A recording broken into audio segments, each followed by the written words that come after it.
일단 공시법이 뭐를 배우는 건지 정도만 지금은 아시면 될 것 같아요. 그래서 공시법의 일단 시험 범위는 지적에 관한 법률 부분과 부동산 등기법 이렇게 크게 두 가지 부분입니다. 그래서 공간 및 정보의 구축 및 관리 등에 관한 법률 안에서 지적에 관한 법률 구분하고요. 그다음 부동산 등기법 안에서의 등기법 이 두 가지 부분을 배우는데요. 우리가 요번에 배우신 거는 지적에 관한 법률인데요.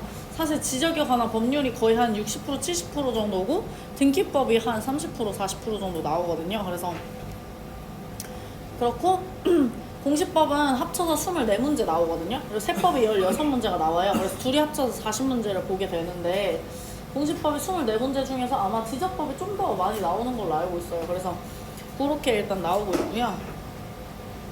그래서 그 중에서 이제 지적법을 보겠다라는 거죠. 그래서 지적법이라는 건 뭐냐면요. 지적 공부에 어떻게 쓰냐는 거예요. 지적 공부라는 건 우리가 오늘 이제 배우셨으면 아시겠지만 우리가 이제 그 국가의 토지를 관리를 할 때 공부를 쓰거든요. 근데 쓰는 방법을 총 8가지가 있어요. 근데 그 8가지의 쓰는 방법에 대해서 써놓은 게 지적에 관한 법률입니다. 근데 우리가 크게 토지 정보는 두 가지로 나눠져 있는데요. 일단 사실관계에 관한 정보와 권리관계에 대한 정보가 있어요. 그래서 사실관계에 관한 정보는 말 그대로 지도에 관한 정보죠. 위치에 관한 정보. 이 위치가 어디에 있고 그걸 우리가 지금 뭐라고 부를 것이며 여기에는 뭐가 들어올 수 있고 면적이 얼마나냐 이런 것들 있죠. 이런 것들을 우리가 사실관계에 관한 정보라 하고요. 권리관계에 대한 정보는 누구 거냐 혹은 여기에 뭐 저당이 잡혀 있느냐 이런 것들 말하는 거죠. 그래서 우리가 흔히 등기부 등본이다 라는 거는 권리관계에 대한 정보다 라는 느낌이 오잖아요. 그래서 그런 것들, 그래서 부동산의 정보는 사실관계의 정보와 권리관계의 정보 이렇게 두 가지가 있다 라는 걸 일단 처음에 아시면 되고요. 그래서 그걸 쓰는 방법에는 크게 두 가지가 있습니다. 토지 대장이라는 것들이 있고 토지 대장이라는 게 있고 등기부 등본이라는 게 있는데, 토지 대장이라는 건 우리가 흔히 사실관계를 중심으로 한다. 중심으로 한다라는 건 사실관계에 관한 정보도 있고 권리관계에 대한 정보도 있는데 그 중에서 사실관계에 대한 정보를 좀 더 많이 쓰겠다는 거죠. 등기부 등본도 사실관계에 대한 정보와 권리관계의 정보가 둘 다 있는데 그 중에서 권리관계의 정보가 더 많다는 거예요. 그래서 우리가 흔히 소유권에 대한 정보 누구 거냐라는 걸 보고 싶으면 등기부 등본을 떼보잖아요. 근데 사실 반대로 말하면 토지대장에 대한 정보를 봐도 우리가 누구 건지는 알 수 있다는 거예요. 그래서 어쨌든 우리가 토지 정보라는 건 토지대장과 등기부 등본 이렇게 두 가지의 관계를 통해서 우리가 토지 정보를 알 수가 있다. 근데 토지대장은 사실관계고 실질적 심사주의고 등기부 등본은 권리관계 중심이고 형식적 심사주의다. 실질적 심사주의라는 것은 말 그대로 토지대장이 진짜 사실과 맞느냐를 확인하고 그 다음에 기입하겠다는 거고요. 형식적 심사주의라는 거는 이게 사실관계에 맞든 안 맞든 이게 진짜 너 거든 아닌 거든 상관없이 형식에 맞춰서 계약서를 가져오면 써주겠다는 겁니다.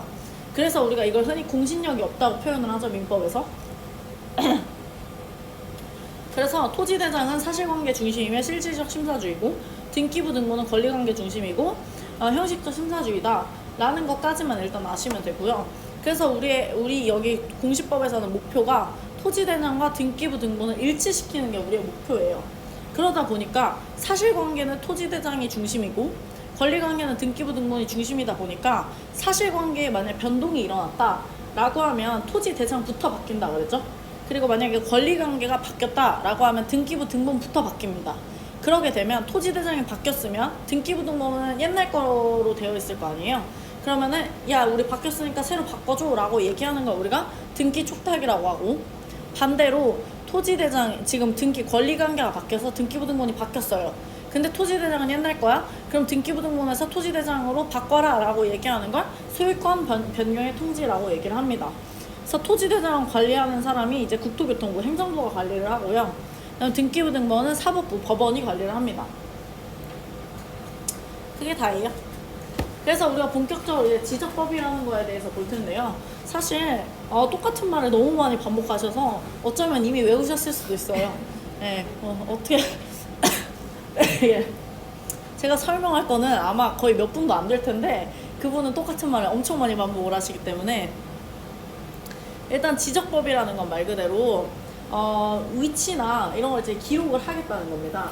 그래서 우리가 보통 한 토지를 기록을 할 때 한 토지를 등록하는 단위 중에 가장 작은 단위를 우리가 한 필지라고 얘기한다 그랬죠. 그래서 예시를 든 게 우리가 뭐 연필 같은 경우도 셀 때 한 자로 이렇게 세잖아요. 그것처럼 단위입니다. 토지를 세는 단위를 우리가 한 필지라고 얘기를 하는데, 한 필지에는 마찬가지로 사실관계에 대한 정보가 있고 권리관계에 대한 정보가 있겠죠. 근데 그 사실관계에 대한 정보와 권리관계의 정보 중에서 사실관계에 있는 정보를 우리가 흔히 토지의 표시라고 얘기를 합니다. 그래서 사실관계에는 소재, 지번, 지목, 면적, 경계, 좌표를 우리가 사실관계다라고 얘기를 하죠. 근데 그 토지의 표시가 만약에 새로이 생겨나거나 혹은 변경되거나 말소되거나 이런 거를 우리가 뭐라 하냐면 토지가 이동되었다라고 합니다. 그러니까 토지가 바뀌었다는 게 아니라 토지에 있는 사실관계를 바뀌는 거를 우리가 토지가 이동되었다라고 얘기를 하죠. 그래서 그거를 토지가 이동을 되었으면 누가 조사하고 측량을 하죠? 국토교통부 장관이 조사하고 측량을 해서 뭐 하죠? 지적소관청한테 알려서 지적 공부를 정리해라 라고 시킨다는 겁니다. 그게 우리가 이 지적법의 모든 절차라고 얘기를 했어요. 그래서 이 한 필지에 대한 내용들을 등록하고 관리하는 그런 어떤 장부들이 있는데, 그런 책들을 우리가 뭐라 불러요? 지적 공부라고 부릅니다. 근데 그 지적 공부에는 크게 8가지가 있어요. 근데 그 중에서도 크게 대장과 도면으로 나뉘는데 그건 뒤에 나오니까 좀 더 자세히 볼게요. 어쨌든 이런 토지에 대해서 관련된 정보를 정리하는 게 8가지가 있고, 우리가 그걸 이제 지적 공부라고 하고, 이 지적 공부는 공시가 되어 있습니다. 그래서 모두 누구한테나 알려주고 있고, 그래서 우리 누구나 발급하고 연락을 받을 수가 있다라는 게 지적법의 모든 체계다. 그래서 우리가 처음에 배울 거는 소재, 지번, 지목, 면적, 경계, 좌표에 대한 토지의 표시 부분을 배우고, 두 번째가 토지의 이동 부분을 배운다 그랬죠. 그래서 토지 이동이라는 건 토지 이동이 일어나려면 새로이 생겨나거나 변경되거나 말소가 돼야 되는데, 그러한 사유에는 크게 몇 가지가 있냐면 밑에 11가지가 있다고 했습니다. 근데 토지가 이동을 하면 보통 토지가 바뀐다는 건데, 토지가 어떤 사유로 인해서 바뀌게 되면은 우리가 지적 측량이라는 걸 해야 돼요. 지적 측량이라는 거는 쉽게 생각하면은 말 그대로 토지 면적을 새로 재는 겁니다. 왜냐면 토지가 면적이 바뀌었거나 이런 걸 하는 거거든요. 혹은 토지가 땅이 새로 생겨났거나 이런 것들을 말하는 겁니다. 그렇기 때문에 이 지적 측량이라는 건 제가 밑에 써놨는데, 어쨌든 지적 측량이라는 걸 나중에 배우게 됩니다. 그래서 지적 측량, 토지 이동의 사유가 발생이 되면 우리가 지적 측량을 할 수도 있고 안 할 수도 있는데, 어쨌든 지적 측량을 하게 되고요. 토지 이동의 사유가 발생이 되면 그래서 또 지적 측량을 해서 우리는 토지 이동을 신청을 하게 돼요. 토지 이동을 신청한다는 거 말 그대로 등기부 등본이나 토지 대장에다가 자, 이거 우리 이렇게 되었으니까 바꿔주세요 라고 얘기를 하는 겁니다. 근데 그거는 누가 신청을 하냐? 토지 소유자가 직접 신청할 수도 있고요. 혹은 토지 소유자가 신청을 안 하면 지적소관청, 지적소관청이라는 건 누구죠? 구청장 말하는 거예요. 쉽게 생각하시면 구청장이 직권으로 바꿀 수도 있고요. 혹은 제3자, 아예 다른 사람이 대신해서 신청할 수도 있고요. 혹은 사업 시행자, 예를 들어 도시개발법이나 정비법처럼 어떤 사업 시행자가 직권으로 신청을 다 할 수도 있습니다. 그래서 그런 어떤 토지 이동 신청이 되면 당연히 지적소관청 신청 받았잖아요? 그럼 지적 공부 정리를 하겠죠. 토지 대장이나 등기부 등본이나 뭐 이런 거 정리를 하는 겁니다. 정리를 하게 되면 당연히 이거는 지적 공부, 즉 토지 대장이 정리가 된 거기 때문에 등기부 등본이 아직 안 바뀌었잖아요. 그러니까 뭐가 돼요? 등기부 등본에 등기 촉탁을 하는 거죠. 등기 촉탁이라는 건 뭐냐면 등기부 등본한테 바꿔달라라고 얘기하는 거죠. 등기부 등본에 있는 내용을. 그래서 바꿔달라라고 하면은 바꾸고 나서는 거기에 있는 소유권자도 알아야 되기 때문에 소유권자한테도 알려주는 게 이제 기본적인 내용의 틀입니다. 그래서 우리가 가장 처음 배우게 되는 거는 사실관계에 있는 소재, 지번, 지목, 면적, 경계, 좌표가 뭔지에 대해서 보겠다고 했었죠. 근데 소재라는 거는 서울시 강남 홍구 서초동이 어딘지는 우리가 누구나 알잖아요. 그러니까 우리가 소재라는 거는 그냥 국가가 정해주는 거기 때문에 우리가 배울 필요가 없다고 했어요. 그래서 소재도 안 나오고요. 그래서 그 다음에 우리가 배우는 게 지번부터 배웁니다. 그래서 그 다음 페이지 보시면 토지의 등록에서 첫 번째가 이제 지번에 대해서 나오는데요. 지번이라는 건 뭐냐? 한 필지마다 부여하는 번호입니다. 여기도 우리가 서초동 1363-3번지거든요. 그럼 여기도 지번은 1363-3번지잖아요. 그래서 그렇게 한 필지마다 부여하는 번호가 있는데 1363-3번지에 이 빌딩 하나가 있는 거잖아요. 그럼 이 빌딩에 있는 모든 사람들은 다 1363-3번지를 쓰는 거니까 이게 한 필지가 이 한 건물이 되는 겁니다. 근데 가끔 빌라 같은 거 보시면은 1363-3번지, 4번지 이렇게 되어 있는 경우도 있거든요. 그럼 얘는 두 필지가 합쳐서 빌라가 된 겁니다. 뭐 그런 경우가 되는 거죠. 어쨌든 한 필지마다 부여하는 번호가 우리가 지번이라고 얘기하고, 지적소관청이 지번 부여 지역별로 순차적으로 부여하게 됩니다. 그래서 나중에는 어떤 순서별로 부여하는지도 배우시게 돼요. 그래서 표기는 우리가 아라비아 숫자로만 쓰던가 아니면 산 아라비아 숫자라고 쓰는데, 아라비아 숫자라고 쓰는 경우는 일반 이런 그냥 토지일 때는 아라비아 숫자, 우리가 여기도 서초도 1313-3번지 숫자만 썼잖아요. 근데 만약에 숫자 앞에 산이라고 붙이게 되면 이거는 산이라는 뜻이라는 거죠. 그래서 임야도나 임야대장에 있는 경우는 다 앞에 산자가 붙어있다라는 거고요. 밑에는 이제 단식지번과 복식지번이 있는데, 여기는 1363-3번지라고 되어 있잖아요. 근데 1363-3번지는 얘는 복식지번이죠. 그래서 본번과 부번 이렇게 읽지 말라고 했는데, 어쨌든 1363에 3번지 이렇게 읽으라고 했잖아요. 근데 이것도 중요한 게 1363에 3이라고 읽어야지 표기한다라고 문제가 나오거든요. 근데 표기한다가 아닙니다.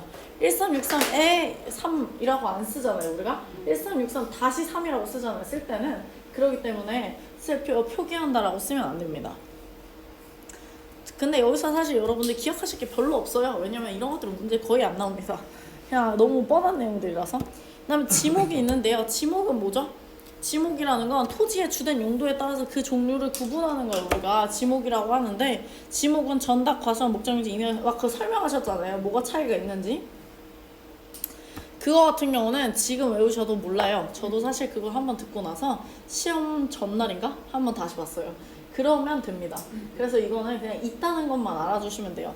그래서 전답, 과수원 어쩌고 저쩌고 해서 총 지목은 28가지로 나뉜다 라는 거 정도까지만 아시면 될 것 같습니다. 그 다음에 이제 경계가 나오는데요. 경계랑 좌표는 같은 말입니다. 왜냐면요, 이 경계라는 거는 선을 긋는 거거든요. 근데 선을 긋는 건데, 선을 긋다 보면 사실 명확하지가 않아요, 선이. 그러다 보니까 우리나라가 이게 경도랑 위도가 있잖아요. 저도 정확하게 모르는데, 그러다 보니까 어떤 기계를 하다 보면 제가 서 있는 이 위치가 경도와 위도가 몇 점인지 다 나온다고 하더라고요. 그래서 그걸 이제 좌표라고 합니다. 그래서 우리가 정확한 위치를 구하고 싶으면 이렇게 좌표를 구할 수가 있거든요. 그래서 그 좌표를 연결하면 선이 되겠죠. 그래서 경계와 좌표는 같은 말로 우리가 취급을 하는데, 결국에 처음에 경계를 그으려면 결국에는 선을 그어야 되기 때문에 측정을 해야 돼요. 그 측정을 우리가 어려운 말로 여기선 축척이라고 합니다. 근데 그 측정을 하기 위해선 축척이 필요로 한데, 그 축척이라는 건 뭐냐면, 여기서도 뭐라 했냐면은, 우리가 실제 그 땅을 다 갖다 그릴 수가 없잖아요. 그러니까 그거를 일정하게 어느 정도 줄인다라는, 그 줄이는 축소 비율을 우리가 어려운 말로 축척이라고 얘기를 한다라고 했는데요. 축척이라는 건 그래서 간단하게 축소 비율인데, 그래서 우리가 축척에는 크게 고축척과 저축척 이런 말이 있습니다. 그래서 고축척이라는 건 축척이 당연히 높다는 거죠. 축척이 높다라는 거는 축척이 크다는 거고, 축척이 크다는 거는 경계의 정밀도가 높다는 거예요. 그러면 그 말은 말 그대로 그 지도가 크다는 거겠죠? 지도가 크다는 건 축소를 덜 했다는 거죠. 그러니까 축소가 덜 했다는 건 분모가 크다는 거예요? 작다는 거예요? 작다는 거죠? 분모가 작아야지. 즉 500분의 1이 6000분의 1보다는 작다는 겁니다. 왜냐면 500분의 1은 하나를 500만큼만 줄인 거고, 6000분의 1은 1을 6000만큼 줄인 거잖아요. 그러니까 더 많이 줄인 거죠. 더 많이 줄이면 경계가 더 조그만해지겠죠? 그러니까 더 쪼그라드는 겁니다. 그렇기 때문에 경계가 정확하지 않아진단 말이죠. 그래서 이거를 뭔가 더 복잡하게 생각하지 마시고 그냥 간단하게 생각하시면 고축척이 오차가 적어지는 겁니다. 그래서 고축척이 오차가 적어지는 거고 더 정확하다. 그러니까 축척이 높으면 정확한 거고요. 축척이 낮으면 정확하지 않은 겁니다. 경계가 명확하지 않은 겁니다. 그리고 지적법에서 법정 축척은 500분의 1하고 6000분의 1 사이인데요. 여기서도 12개인가까지 딱 정해져 있어요. 그래서 나중에도 이게 뭔지 다 외우셔야 되거든요. 500분의 1, 600분의 1, 1000분의 1, 1200분의 1 이렇게 2400분의 1 몇 개 있어요. 그래서 그게 딱 12개가 다 정해져 있기 때문에 그거 외에는 쓰지 않습니다. 그래서 그게 뭔지도 다 쓰셔야 되고, 지적도와 임야도에서 쓰는 축척이 정해져 있거든요. 지적도에서는 이 축척만 쓰고 임야도에서는 이 축척만 쓰고 라는 게 정해져 있기 때문에 그것도 나중에 외우셔야 돼요. 근데 어쨌든 그냥 여기 지금은 고축척이 뭔가 더 그 정밀한 거고, 그다음에 저축척이 정밀하지 않은 거구나 정도만 아시면 되고요. 그래서 이 축소 비율을 한 걸 가지고 우리가 측량을 하게 됩니다. 축척을 줄였잖아요. 그럼 요만큼 줄였으니까 이제 정확하게 이제 측량을 해야 되는데, 여기서 조심해야 되는 건, 측량이라는 건 우리가 도면상 경계를 긋는다고 했잖아요. 그쵸. 이거 하기 전에 일단 지적 측량을 하려면은 지상 경계를 결정을 해야 되는데, 지상 경계 결정하는 거 이거 5가지 있잖아요. 이게 사실 문제가 더 나와요. 되게 간단하게 넘어가셨는데 사실 이게 문제가 나오고 다른 건 문제가 안 나옵니다.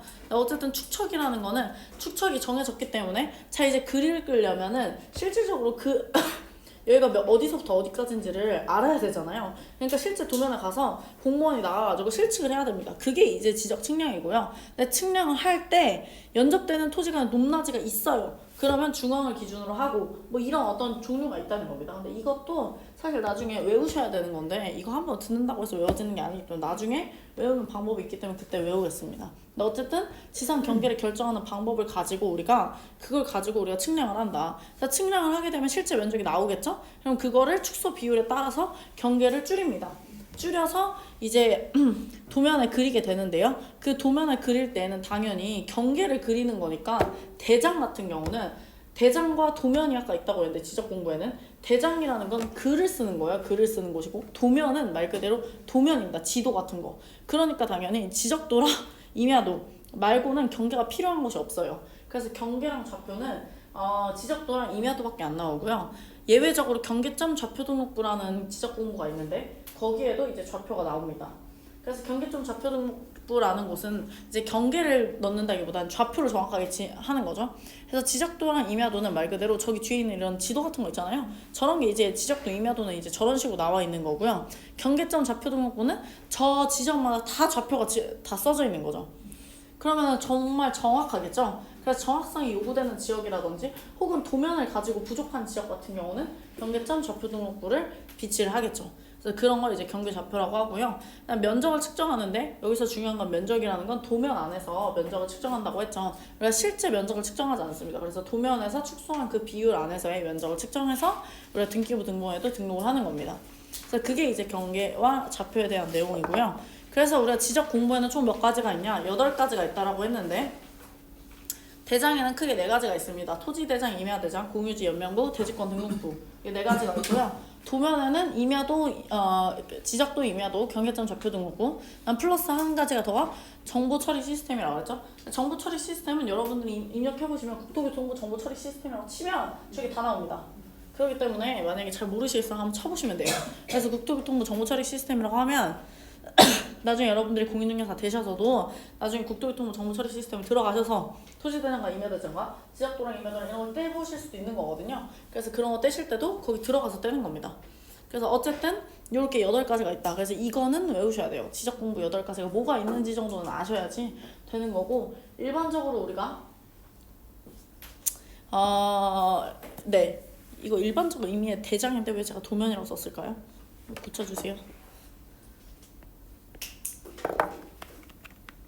네, 어쨌든 일반적 의미의 대장은 우리가 흔히 토지대장과 임야대장을 말하고요. 공유지 연명부와 대지권 등록부는 비치되는 지역이 있고 없는 지역도 있다고 했죠. 공유지 연명부와 대지권 등록부는 예를 들면 대표적으로 아파트 이런 데만 있는 겁니다. 왜냐면 공유지라는 건 말 그대로 공유를 해야지만 있는 거예요. 만약 이 토지가 다 내 거예요. 그럼 공유지 연명부를 만들 필요가 없겠죠. 그러면 그런 데는 공유지 연명부가 없습니다. 대지권 등록부도 마찬가지죠. 대지권이 있는 곳에만 만드는 거지 대지권이 없는 토지 같은 경우 만들지 않습니다. 그래서 대지권 등록부랑 공유지 연명부는 있을 수도 있고 없을 수 있다. 하지만 토지대장과 임야대장, 지적도 임야도는 항상 있다. 그리고 경계점 좌표 등록부 같은 경우도 정확성을 요구하는 지역에만 만들지 요구하지 않는 지역은 만들지 않습니다. 즉 토지대장, 임야대장, 지적도 임야도는 항상 있는 거고 나머지는 있을 수도 있고 없을 수도 있는 거죠. 그 다음에 이 밑에 이제 등록사항이 나와 있는데요. 소재, 지번, 지목, 경계, 좌표, 면적이 아까 있다고 했었잖아요. 사실관계에 있어서는.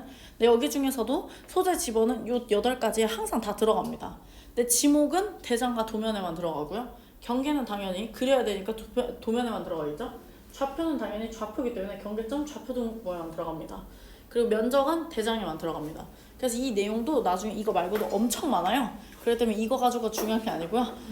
이것만은 안 되니까 나중에 외우실 게 많습니다. 그래서 어쨌든 이런 게 있다라는 것만 아시면 됩니다. 그래서 비치 보관은 지적소관청에서 합니다. 지적소관청이라는 건 시장군수 우천호장 말하는 거죠. 그래서 구청장이 지적서고에 영구적으로 보존을 하고요. 발급 열람을 할 때는 당연히 시장군수 우청장한테 하고 수수료는 수입 증지로 냅니다. 수입 인지로 내는 경우도 있는데요. 수입 인지는 보통 국토교통부 장관이 직접 할 때만 인지로 내고요. 나머지는 다 증지입니다. 우리가 이거 나중에 중개사 실무하시면 인지냐 증지냐 많이 나오는데요. 보통 국장이 이것도 우리 옛날에 제가 시험 봤을 때도 했었는데 국토교통부 장관이 공인중개사 시험을 시행할 때는 수입 인지로 내거든요. 수수료를. 뭐 어쨌든 그렇습니다. 나중에 할게요. 근데 어쨌든 그래요. 그래서 수수료는 국토교통부 장관이 할 때는 수입 인지로 내고요. 나머지 그냥 행정기관이 할 때는 다 수입 증지로 냅니다.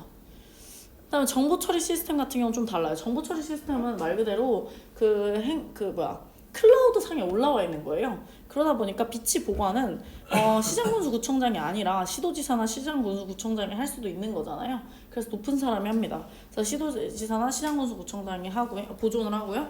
발급 연락은 시장군수구청장이나 읍면동장에게도 신청을 해도 돼요. 그래서 우리가 보통 뭐 이렇게 토지대장 떼주세요라고 해서 무슨 주민센터 가서 떼잖아요. 그런 거 하면은 수수료는 당연히 수입 증지로 냅니다.